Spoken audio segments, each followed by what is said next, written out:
Chapitre 84. Le choix. Le prophète parlait constamment du paradis et ceux qui l'écoutaient avaient la certitude qu'ils voyaient ce qu'il décrivait. Cette impression était d'ailleurs confirmée par bien d'autres signes. Par exemple, on le vit un jour étendre la main comme pour s'emparer de quelque chose, puis la retirer. Il ne commenta pas son geste, mais certains de ceux qui étaient avec lui le remarquèrent et lui demandèrent ce que cela signifiait. « J'ai vu le paradis, répondit-il, et j'ai voulu y saisir une grappe de raisin. Si je l'avais prise, vous en auriez mangé aussi longtemps que durera le monde. » Son entourage s'était habitué à le considérer comme quelqu'un qui, en un sens, se trouvait déjà dans l'au-delà. C'est peut-être en partie pour cette raison que lorsqu'il parlait de sa propre mort, et lorsqu'il laissait entendre, comme cela se produisait assez fréquemment alors, que celle-ci était peut-être imminente, ses paroles ne faisaient guère impression sur ceux qui les entendaient. En outre, malgré ses 63 ans, il avait la stature et la sveltesse d'un homme beaucoup plus jeune. Ses yeux brillaient toujours d'un vif éclat et sa chevelure noire ne comptait que quelques cheveux blancs.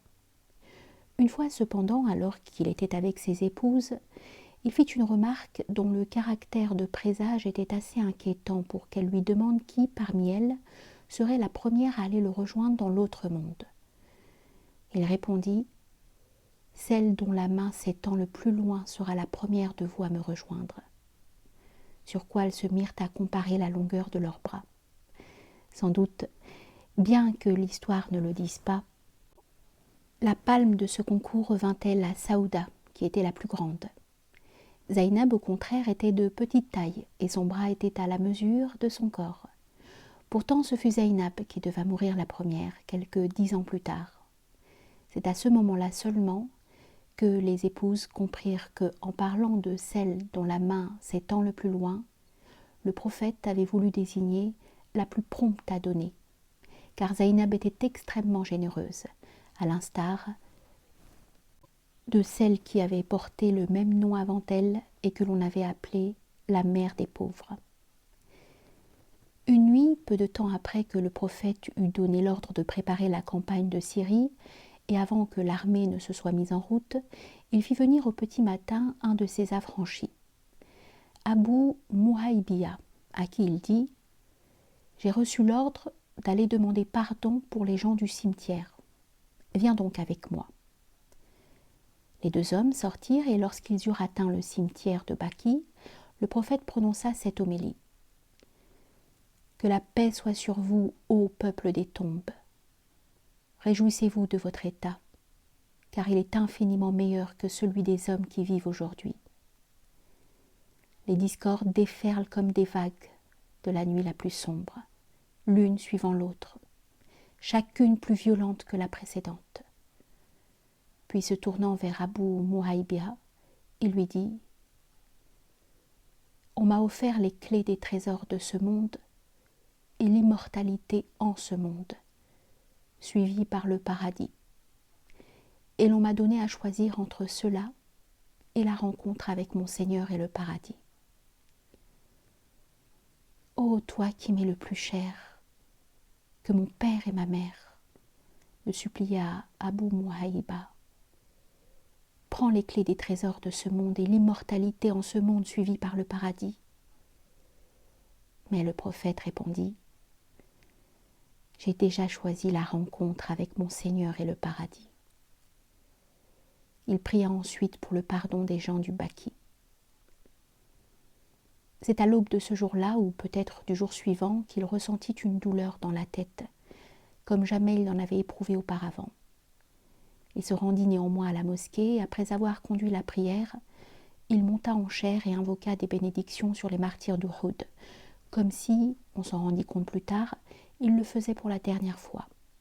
Il dit ensuite « Parmi les esclaves de Dieu, il en est un à qui Dieu a offert le choix entre ce monde et ce qui est avec lui, et l'esclave a choisi ce qui est avec Dieu. » En entendant ces paroles, Abou Bakr se mit à pleurer, car il savait que le prophète parlait de lui-même et que le choix qui lui avait été proposé signifiait une mort imminente.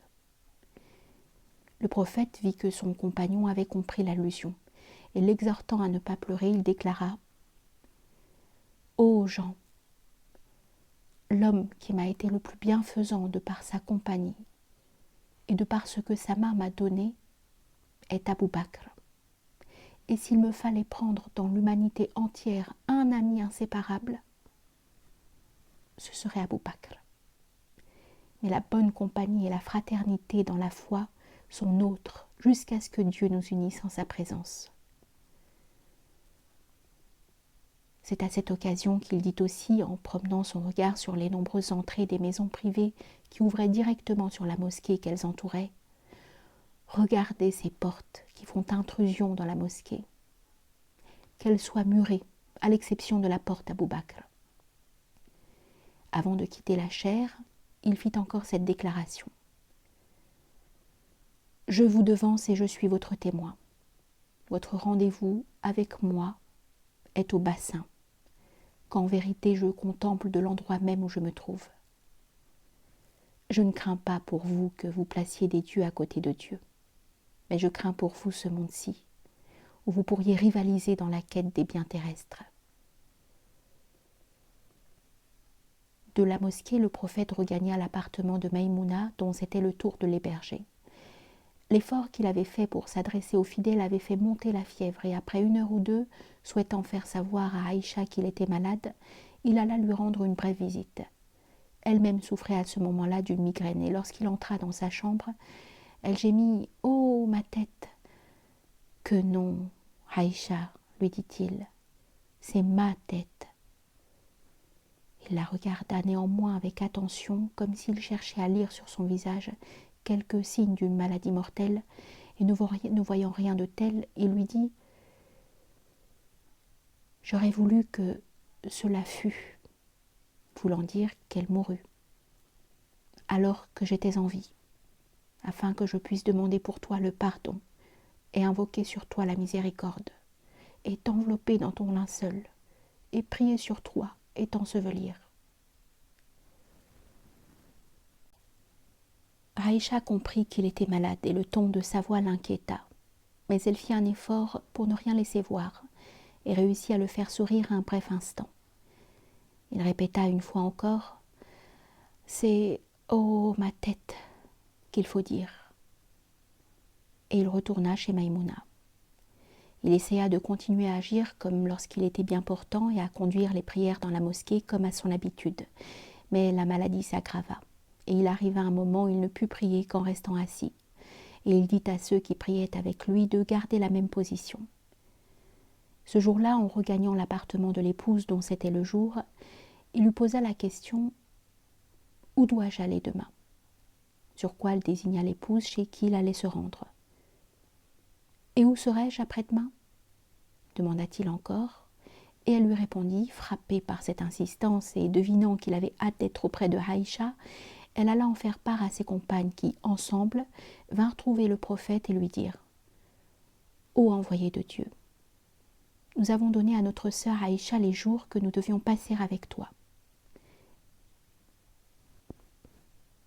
Il accepta leur don, et comme il était trop faible pour marcher sans aide, il se rendit chez Aïcha soutenu par Abbas et Ali.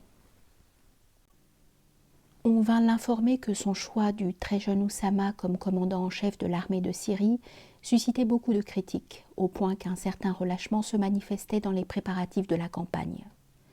Le prophète sentit qu'il fallait répondre à ces critiques, mais comme sa fièvre était intense, il dit à ses épouses « Versez sur moi 7 outres d'eau remplies à des puits différents, afin que je puisse aller exhorter les hommes. » Hafsa apporta dans la chambre de Aïcha un bassin dans lequel il s'assit, et les autres femmes apportèrent l'eau qu'elles versèrent sur lui. Elles l'aidèrent ensuite à s'habiller, lui bandèrent la tête, et 2 hommes le soutinrent jusqu'à la mosquée où il s'assit en chaire, et s'adressa à ceux qui s'étaient assemblés.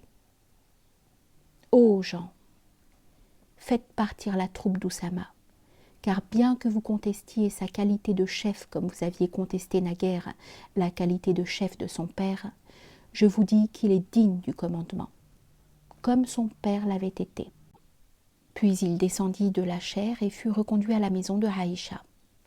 Les préparatifs reprirent avec entrain et Oussama conduisit son armée à Jourf. à 1 lieue et demie environ au nord de Médine, où le camp fut établi. Lorsque retentit l'appel pour la prière suivante, le prophète sentit qu'il ne pourrait plus la conduire même en restant assis, et il dit à ses épouses « Dites à Abou Bakr de conduire la prière commune ». Craignant que son père n'éprouve beaucoup de chagrin à prendre la place du prophète, Aïcha lui dit « Ô envoyé de Dieu, Abou Bakr est très sensible, sa voix n'est pas forte, et il lui arrive souvent de pleurer en récitant le Coran. » « Dis-lui de conduire la prière, » répéta le prophète, comme s'il n'avait pas entendu ce qu'elle disait. Elle fit une nouvelle tentative en suggérant cette fois que Omar le remplace. « Dis à Abou Bakr de conduire la prière, » insista encore une fois le prophète. Aïcha avait lancé un regard implorant à Hafsa qui parla à son tour, mais le prophète l'interrompit en disant « Vous êtes comme les femmes qui s'adressaient à Joseph. Dites à Abou Bakr de conduire la prière commune. Que celui qui jette le blâme trouve la faute, et que l'ambitieux aspire à la gloire. Pour Dieu et les croyants, il n'en sera pas autrement. » Il répéta 3 fois cette dernière phrase, et Abou Bakr conduisit la prière pendant tout le temps que dura sa maladie. Le prophète restait étendu une grande partie du temps, la tête appuyée sur la poitrine ou sur le giron de Aïcha. Lorsque Fatima était présente, Aïcha se tenait un peu en retrait de façon à laisser le père et la fille en tête à tête. Et lors d'une de ses visites, Aïcha vit le prophète chuchoter quelque chose à sa fille, laquelle se mit à pleurer. Il lui confia ensuite un autre secret et elle sourit à travers ses larmes. Au moment où elle se retirait, Aïcha lui demanda ce qu'il avait dit et elle répondit qu'il s'agissait de secrets qu'elle ne pouvait pas divulguer. Par la suite, pourtant, elle devait lui donner l'explication demandée. Ce jour-là, le prophète m'a dit qu'il mourrait de la maladie qu'il a effectivement emportée, et c'est pourquoi j'ai pleuré. Ensuite, il m'a dit que je serais la première des gens de sa maison à le suivre, et c'est pourquoi j'ai ri.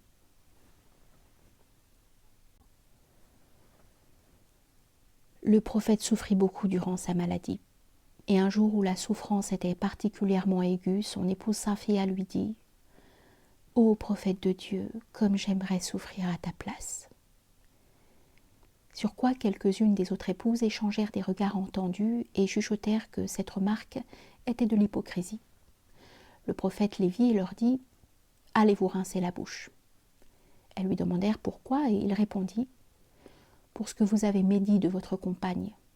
Par Dieu, elle a dit la vérité, en toute sincérité. » Ayman était constamment présente pour offrir ses services et faisait parvenir des nouvelles à son fils. Celui-ci avait déjà décidé de ne pas faire avancer l'armée et de rester au camp de Jourf jusqu'à ce que Dieu décide. Un matin, cependant, les nouvelles reçues étaient si alarmantes qu'il se rendit à Médine et arriva en larmes chez le prophète, qui ce jour-là était trop malade pour parler, bien que tout à fait conscient. Oussama se pencha sur lui et l'embrassa, et le prophète leva la main, la paume tournée vers le ciel, pour demander recevoir les bénédictions d'en haut. Il fit ensuite un geste comme s'il voulait vider le contenu de sa main sur Oussama, lequel regagna tristement son camp. Le jour suivant, qui était le lundi 12 Rabi' de la 11e année de l'Hégire, correspondant au 8 juin de l'an 632, le prophète sentit de bon matin que sa fièvre tombait. Entendant l'appel à la prière, il décida, malgré sa grande faiblesse, de se rendre à la mosquée.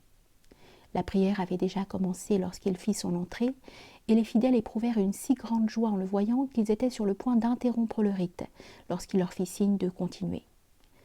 Pendant un moment, il resta là à les regarder, et son visage rayonnait de bonheur, tandis qu'il observait la piété de leur attitude. Toujours rayonnant, il s'avança, soutenu par Fadl et par Taouban, l'un de ses affranchis. « Jamais, a dit Anas, je n'ai vu le visage du prophète plus beau qu'à ce moment-là. » Abou Bakr avait senti le frémissement qui était passé sur les rangées de fidèles priant derrière lui. Il savait que cette émotion ne pouvait avoir qu'une seule cause, et que celui qui l'entendait maintenant s'approcher était certainement le prophète. Aussi, sans tourner la tête, il fit un pas en arrière. Mais le prophète lui mit la main sur l'épaule et le repoussa pour qu'il reste devant les fidèles, lui disant « C'est toi qui conduis la prière ». Lui-même alla ensuite s'asseoir à la droite d'Abou Bakr et dit sa prière assis. La joie fut grande de le voir apparemment rétabli, et lorsqu'Oussama arriva du camp peu de temps après la prière, s'attendant à trouver le prophète toujours plus mal, il fut transporté d'allégresse de le trouver en meilleure santé. « Mets-toi en marche avec la bénédiction de Dieu », lui dit le prophète. Oussama lui fit donc ses adieux et retourna à Jourf, où il ordonna à ses hommes de se préparer à marcher vers le nord. Pendant ce temps, Abou Bakr s'était rendu à la ville haute de Médine pour y rendre visite à sa nouvelle épouse Habiba. Longtemps déjà avant son mariage avec Asma, il avait été fiancé à Habiba, la fille du Khazrajite Kharija, chez qui il avait habité 10 ans plus tôt, lorsqu'il était arrivé dans l'oasis, et leur mariage avait été célébré récemment. Habiba habitait encore avec sa famille à Soun, et c'est là qu'il venait d'aller la voir. Le prophète regagna l'appartement de Aïcha, soutenu par Fadl et Taouban. Ali et Abbas le rejoignirent là, mais ils ne restèrent pas longtemps, et au moment où ils sortaient de la maison, quelques passants demandèrent à Ali comment se portait le prophète. « Dieu soit loué, dit Ali, il va bien. » Lorsqu'ils se furent éloignés, Abbas prit Ali par la main et lui dit « Je jure que je reconnais la mort sur le visage de l'envoyé de Dieu, comme j'ai toujours su la reconnaître sur le visage des membres de notre clan. Allons donc le trouver et lui parler. Si son autorité doit nous être transmise, nous le saurons. Et si elle doit être transmise à d'autres que nous lui demanderons de nous recommander aux gens afin qu'ils nous traitent bien. » Ali repoussa cette suggestion en disant « Par Dieu, je ne le ferai pas, car si l'autorité devait nous être refusée par lui, personne après lui ne nous la donnerait jamais. » Le prophète venait de s'allonger sur sa couche et il laissait reposer sa tête sur la poitrine de Aïcha comme si toute sa force avait été épuisée. Pourtant, lorsque Abd al-Rahman, le frère de Aïcha, entra dans la pièce tenant à la main un cure-dent, elle vit le prophète regarder l'objet de telle façon qu'elle sut qu'il le désirait. Elle le prit donc de la main de son frère et le mâcha pour le ramollir. Puis elle le donna au prophète qui s'en frotta les dents avec une vigueur qui contrastait avec sa faiblesse. Peu de temps après, il perdit conscience et Aïcha pensa que la mort était proche. Mais 1 heure plus tard, il rouvrit les yeux. Elle se rappela alors qu'il lui avait dit « Aucun prophète n'est pris par la mort avant qu'on ne lui ait montré la place qu'il occuperait au paradis et qu'on ne lui ait donné le choix de vivre ou de mourir. » Elle comprit à ce moment que c'est ce qui venait de s'accomplir et qu'il revenait d'une vision de l'au-delà. « Ce n'est pas nous qu'il choisira en ce moment, » se dit-elle intérieurement. Elle l'entendit alors murmurer « Au paradis, dans l'union suprême avec ce que Dieu a comblé de sa grâce, les prophètes, les saints, les martyrs et les justes, que ce sont d'excellents compagnons. » Une nouvelle fois, elle l'entendit murmurer « Ô Dieu, dans l'union suprême. » Et ce furent là les dernières paroles qu'elle l'entendit prononcer. Peu à peu, la tête se fit plus lourde sur sa poitrine, jusqu'au moment où les autres épouses commencèrent à pousser des lamentations. Aïcha déposa alors la tête sur un coussin et joignit les siennes aux lamentations de ses compagnes.